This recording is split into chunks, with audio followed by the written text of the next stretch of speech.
Akkam jirtu maatii yuutuubii kan taatan hundi keessanuu bakka jirtanitti nagaan qosinaa akka jedha. Egaa yeroo darbii akkuma waliin ilaalaa turre istaataa sooftiweeriin irratti ilaallee turre.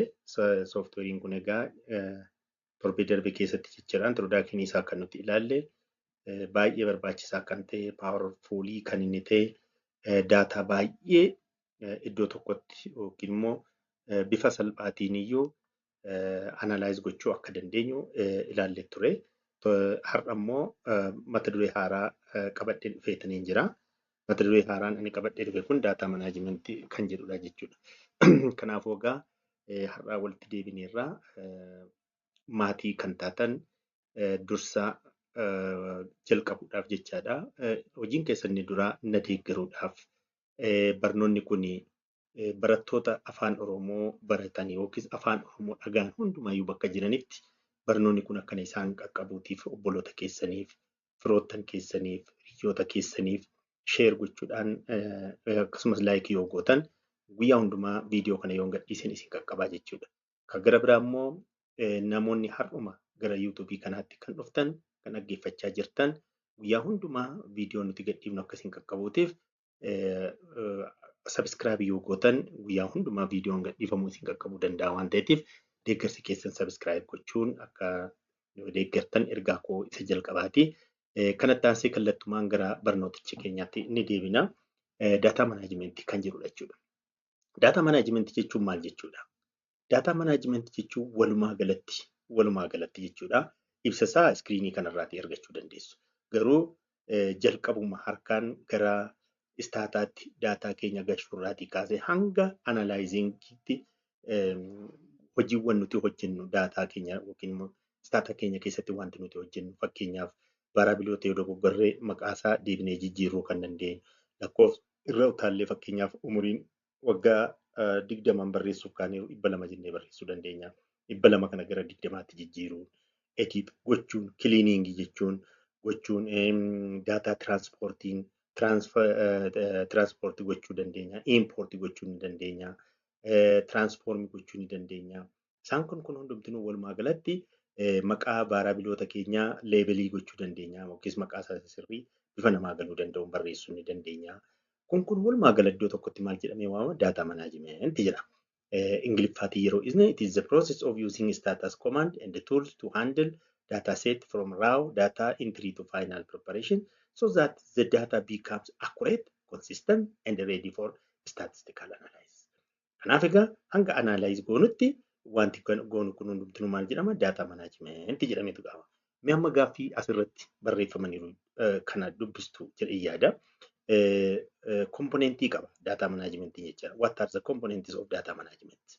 How can we make sure about data? Dataan keenya sirrii ta'uusaa akkamittiin mirkaneeffanna?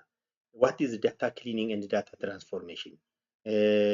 Akkasumas immoo daataan keenya bifa Excel'iitiin gara Logikiitiin yookiin immoo Excel Logit Excel, please identify data cleaning, transferring and data entry steps and saving data. Kun gaaffiiwwan akka gaaffiitti ta'an kun hundumtinuu kutaa kana keessatti barannaa jechuudha. Keessumaa components of data management gaaffii inni jalqabaa jechuudha. Data entry and importing. Data entry jechuun harkaan gashuu dandeenya. Import jechuun immoo daataatiin kan qabnu yookiin faayiliitiin kan qabnu daataa keenya Excel irratti kan qabnu yookiin immoo SPSS irratti kan seef gooneeru gara istaataatti kan nuti finnu jechuudha. Data cleaning jechuun immoo akkuma isiniin jennee dogoggoroota adda addaa jiraachuu danda'u. Yookiin jijjiiruu baaraabilii maqaasaa jijjiiruu barbaanne irratti isaan kun walumaa galatti duppilikeetiin fa'aa yoo jiraate fakkeenyaaf duppilikeetii si'a lama gashinee irra hojjeta baaraabilii tokko duppilikeetii jedhama. Duppilikeetii isa ta'e kan akkamitti sirreessina? Data transformationiin immoo daataa keenya kana kan gashinee kana tiraansfoormii goone jijjiirraa jechuudha. Cheenji gochuu dandeenya.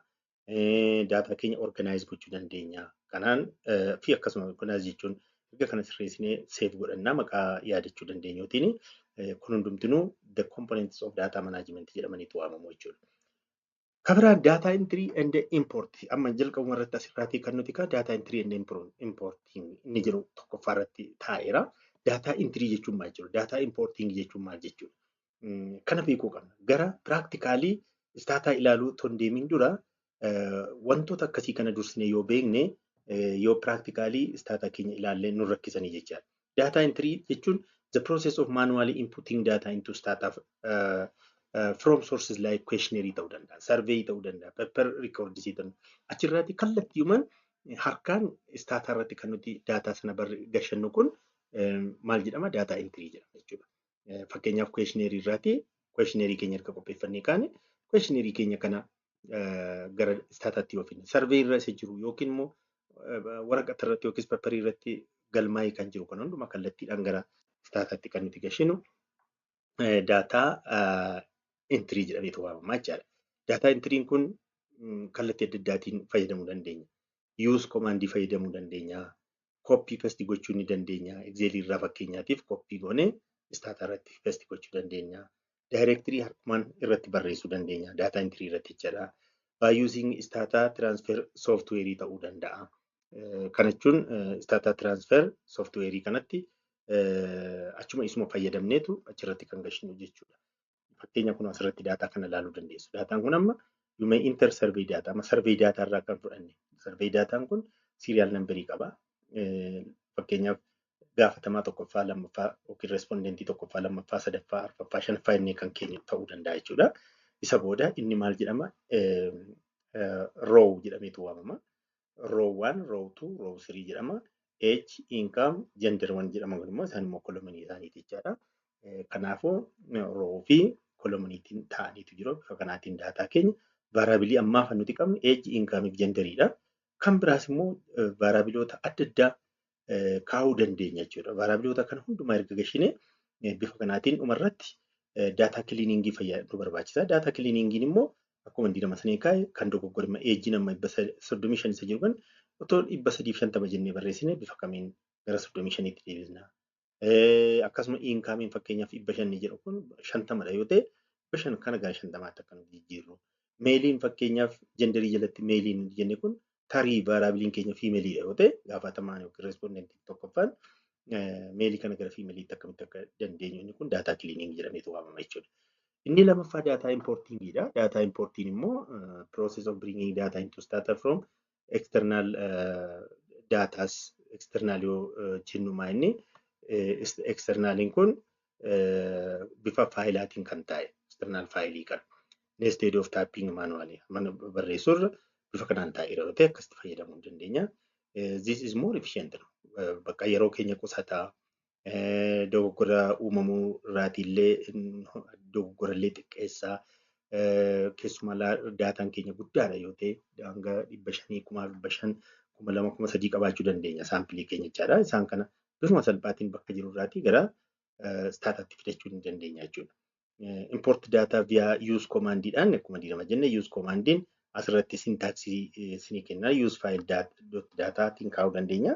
Fakkeenya use in the quotation mark C 2 points isa booda hypheniitiin gooneet yookiin immoo laayinii jijjiiruu kanatti fayyadamne users, administrator, desktop, stata 18, mn logit.data. Isaan kana jechuun useriin kan nuti fayyadamnu kompiitara keenya keessaa isa kamidha jechuudha. Useriin keenya fakkeenyaaf administratoriidha. Kompiitara nuti fayyadamnu administrator waan ta'eef administrator irraa immoo eessa kan nuti keessa jiru? Dokumentii keessa jiramoo, desktop keessa jiramoo, D keessa jiramoo, file D keessa jiramoo, eessa keessa jira? Inni amman koo desktopidha. Maqaan folderii inni keessa jiru immoo stata 18 kan jedhudha. Faayilli koo inni nani stata keessa kaa'e yookiin stataatiin kaa'e immoo mn logit.dataadha. Kana gashee enter otoo hin jedhee akka jiruun kallattiimaan iddoo jiru sanaatii nuuf fidaa jechuudha. Inni kan biraa data cleaning isa jennu kanadha. Data cleaning refers to the process of detecting, correcting and preparing raw data so it becomes accurate, consistent and ready for use. Kuni akkasii kun kan nuti fayyadamnu data cleaning jedhameetu waamama. Inni kun maal goona? Missing kan ta'an value adda gochuuf nu gargaara. Duplicate kan ta'an remove gochuuf yookiin achi keessaa haquuf nu barbaada. Correcting data entry errors. Fakkeenyaaf umurii waggaa 200 jennee keenya jiru kana 200 jiru waan ta'eef isa kana sirreessuudhaaf labeling variables and values label gochuuf maqaa variablichaa nama isa barreesseef malee nama isa kan research keenya dubbisu kanaaf variabiliin nuti keewwanne kun kooddiidhaan namaa dubbisamuu dhiisuu danda'a. Kooddicha sana bifa sirriitiin zarreessarree kan nuti barreessinu labeling jedhameetu waamama. Kanaaf data cleaningiin isuma kanaaf nu gargaara jechuudha. Inni kan biraa data transformationidha. Data transformationiin immoo akkuma isin jennee maqaa variabilii keenya jiru ta'uu danda'a. Variabilii haaraa uumuu ta'uu danda'a. Converting data type fakkeenyaaf damii variabilii gara koodiitti laachuudhaaf an akkasii ta'uu danda'a. Grouping or categorizing data group gochuuf daataan keenya fakkeenyaaf umurii yoo fudhanne ilaalle umuriin waggaa 20 hanga 30tti koodii laannaa fi 31 hanga 45tti koodii biraa 46 hanga 60tti koodii biraa tokko hanga 18tti koodii biraa akkas goonee group kan goonu umuriidhaan illee an akkasii kana grouping variabiliif inni kun data transformation jedhamee waamama. Data storage immoo the process of saving data bakka store goona data keenya save goona guyyaa biraaf itti fayyadamuu yoo barbaanne save goona. Saving kun bakka lamatti qoodama. Inni tokko storage temporary storage jedha. Inni lammaffaan immoo permanent. Temporary storage yeroo data keenya bannu data keenya irratti kan nuti yeroo hojjennu ilaalaa kan nuti hojjennu kun temporary storage jedhama. Yeroo daataan keenya banamee jiru qofaaf nu fayyada. Achi nuti isa cufne jennaan deebinee argachuu hin dandeenyu. Permanent storage kan jennu garuu faayilii maqaasaa mataasaa ta'e qaba. Faayilii sana nutu laata laannee fi ittiin save goona. Kanaaf permanent storage jedhama. Guyyaa biraa deebinee fayyadamuu dandeenya. Kan temporary garuu guyyaa biraa deebinee fayyadamuu hin dandeenyu. Gara fuulduraatti isin agarsiisa waan ta'eef akkamitti akka save godhamu akkamitti akka banamu ammaaf kanuma irratti yoo dhiisnee dabarree gara biraatti gahaadha. Kanarraan kan hafe egaa data keenya yeroo bannu interfeesii qaba. Interfeesii kanarratti yookiin immoo daataan keenya fuulli isaa yookiin immoo windoon isaa kalarii adda addaa barreeffama nuu fiduu danda'a. Giriinii qabaachuu danda'a, biluu qabaachuu danda'a, waayitii, yeeloo isaan kana qabaachuu danda'a. Isaan kun immoo ergaa mataa isaaniitii qaqqabu. Isa gara fuulduraatti ilaalla waliin jechuudha. Reeddii illee qabaachuu danda'a. Isaan kanadha. Walumaa gala daataan windoon isaa afurii kan inni itti qoodamu. Tokko result window jedhama, review window, command window fi variable window jedhamaniitu waamamu jechuudha. Kanaaf daataa keenya yeroo bannu kana arfan nu agarsiisa jechuudha. Kana arfan kan nu agarsiisu kun amma fakkeenyaaf kun daataadha. Daataan kun amma asii variable window qaba, review window qaba, result windows qaba, command windows qaba. Kanaaf isa kana argina jechuudha yeroo resultii keenya bannu. Kana akkasitti yoo hubanne gaariidha. Daataa keenya yoo bannu kana arfan yeroo kamiyyuu inni argina jechuudha. Isaan kun immoo hiika mataa isaaniitii qabu. Isaan ittiin deemna. Yeroo daataa bannu buutoonii adda addaa qabu. Buutooniin achirratti important button functions are the following. Open qabu, save jedhu, print, result, log, begin, new, viewer, do file, data editor, data browser kan jedhu buutoonni jiru. Yookiin immoo menu baarii fi button bar kan jedhamu menu baarii kan jedhanii fi tool bar kan jedhaman achirra jiru. Tool baariin maal fakkaatu? Menu baariin maal fakkaatu? Isa jiru kun asirratti amma fakkeenyaaf tool baariidha. Mallattoo adda addaatu jira. Mallattoon kun yoo karsarii keenya fuunee achirratti geessinu asirratti fakkeenyaaf waggaa geessinu ofii masaa barreeffama log begin an jedhu nuufida. Asirra yoo finnu immoo open an jedhu nuufida. Asirratti yoo finnus akkasuma do file, data editor, data browser, variable manager akkasii kana nuufidu waan ta'eef isaan kun tool bar jedhamaniitu waamamu jechuudha. Kabiraan immoo daataa irratti kan nuti arginu menu bar kan jedhaman kana. Menu bariin immoo barreeffamaan fakkeenyaaf file, edit, data, graphics, statistics, user, window, help kan jedhaman kan nuufidu. Isaan kun ergaa mataa isaanii qabu. Faayilii jechuun maal of jalatti qabata? Editiin maal of jalatti qabata? Daataan maal of jalatti? Graphics, statistics, user, window, help warri jedhaman kun mataa isaanii faayidaa mataa isaanii qabu jechuudha. Faayidaa mataa isaanii waan qabaniif faayidaa mataa isaanii kana tokko tokkoon asirratti ibsameera. Daataa kana yoo barbaaddanii dhaggeeffattoonni soft copy isaa attach ni gochuu danda'a. Soft copy isaa fuutanii fayyadamuu illee ni dandeessu jechuudha. Sirriitti clearly stated ta'eera. Fakkeenyaaf amma faayilii jalatti open, save or save as, do, print, exit kan jedhu kana qaba. Open jechuun maal jechuudha? Kanaan dura kan nuti save goonee kan jirru daataa faayilii keenya jechuudha. Isa akka nuti banannu. Save as jechuun immoo erga irratti hojjennees daataa keenya yeroo cufnu save as jenna. Isa booda faayilii mataasaa maqaatti ilaannaa save goonee keewwanna. Permanent savingiidha waan ta'eef. Do kan jedhu immoo execute hedduu faayiliidha. Print log or graph kan jedhu isaan kan immoo print yeroo gochuu barbaadnu. Quit data yoo exit ishee immoo yoo cufuuf barbaanne ofuma isaatii exit yoo nuti jennu ofuma isaa daataan sun cufamaa jechuudha. Menuu baarii jalatti ammallee ediitiin jira, daataan jira, kan biraa giraafan jedhu statistics akkuma diimaa isiniin jedhe jechaadha. Isa kana yeroo keenya asirratti statistiksiin keessumaatii baay'ee bal'aa fi baay'ee gaarii kan inni ta'e. Menuu kana jalatti statistikii jalatti ergaa baay'eetu jira jecha. Contains most of data command for descriptive and inferential data analysis. Descriptive hojjechuufis inferential data yookiis moodela adda addaa fayyadamnee hojjechuufis statistikii jalatti akka nuti ajajnu jechuudha. Komaandiin daataa kun achi jalatti argama. User jechuun used as to download some users achi keessa menuu adda addaa yookiin immoo komaandii adda addaa akka deeggarsa yoo gaafachuu barbaanne daataan ofuma isaatiin uumama isaatiin qaba. Achi keessaatii baafachuu dandeenya. Windoon immoo fakkeenyaaf amma daataan windoo 4 qaba jenneerra. Maanni windoon 4 kuni result window qaba jenneerra. Review window qaba jenneerra. Indegana variable window qaba jenneerra. Command window qaba jenneerra. Afaan kana adjust gochuuf kalarii adda addaa itti kenninee akka inni achirratti ilaallu fayyadamuuf illee windows fayyadamna jechuudha. Helpiin immoo used to find data command no commandiin adda addaa tutorialiin guideline adda addaa yoo barbaanne helpii jala gallee baafachuu ni dandeenya jechuudha. Isaan kun kanadha. Saving commandiin the do file editor allows you to store a set of commands and it makes it easier to check and fix errors. Saving command jalatti jechaadha. The do filein do file kan jiru itti dhufna. Ammaa fi save akkamitti save goonaadha malee amma do filein amma taasaa ta'e qaba barnoota waan ta'eef achi yeroo geenyu yoon isin ibsine gaariidha. Save yoo gochuu barbaadne akkamittiin save goonaa isa jedhu isatu jira jechuudha. Fakkeenyaaf amma daataan keenya banameera. Daataan keenya erga banamee kunooti amma egaa sooftiweerii isaa nan bana jechuudha. Sooftiweeriin daataan kun as jira. Daataa kana yeroo akka kanaatti keenyu akkuma isiniin jedhe variable windoon jira.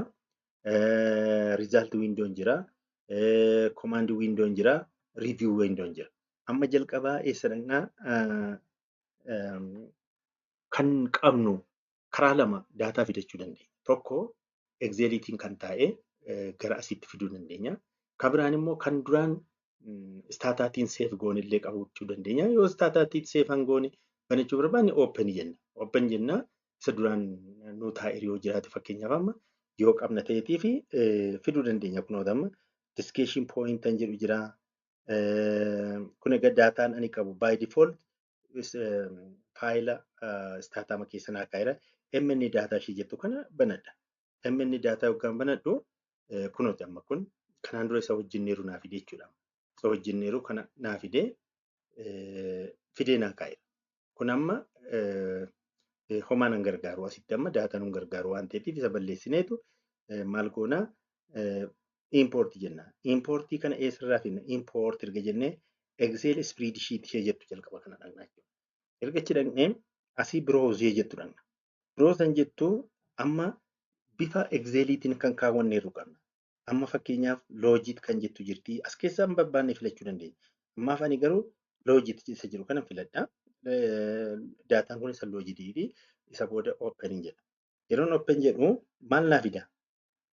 Booksii kana argitu. Booksittiin kun isintti mul'atti deema yaada. Import first row as variable name jedha. Inni lammaffaan immoo import all data as string jedha. All data as string yoo jenne A, B, C, D, E jedheetu fida variableota keenya. Akka kanan taanee fi import first row as variable name yoo jennu akka kanaatti nuuf fida. Amma nuuf fideera bakka. Nuuf fideera waan ta'eetiif maal goona amma variableonni keenya kun asitti galanii. WLP, age, education, dependent ratio.